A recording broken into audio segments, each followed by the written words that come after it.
Okay folks, so here it is, the final product, the portable welding station, done. Right in the back here you can see where I can keep all my welding rod.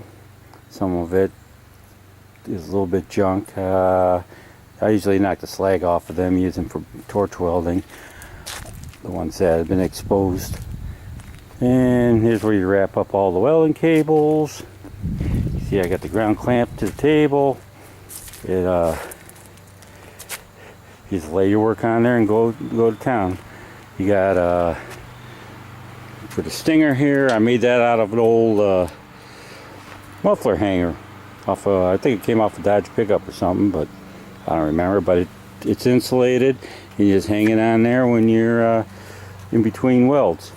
And here I got where I hang my face shield and my chipping hammer. And I put it on a hinge so when you fold it up, it swings forward and stays on there. That's just an extra little loop there for hanging whatever. Put some extra bracketing on the bottom there to support those wheels a little stronger. See the kickstand's down, holding it. It's nice and solid. It's right there. It ain't going nowhere. You can work and you can beat on it and everything, and it's right there. And you can see I got the brakes there, and there's the torch. Everything's just neatly packed in there. I mean, it's packed as tight as I could get it packed in. It's all consolidated.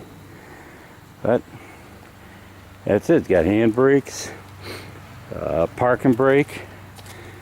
And it's very handy. When you need to weld, you just take it right there and go to work. You get the table, everything. I think I'm gonna set up a vise where I can just kind of clamp it on that bench anywhere I need it. If you go mounting it permanent, for sure it'll be in the wrong spot. But this is it. I'll wrap this up and start on another project.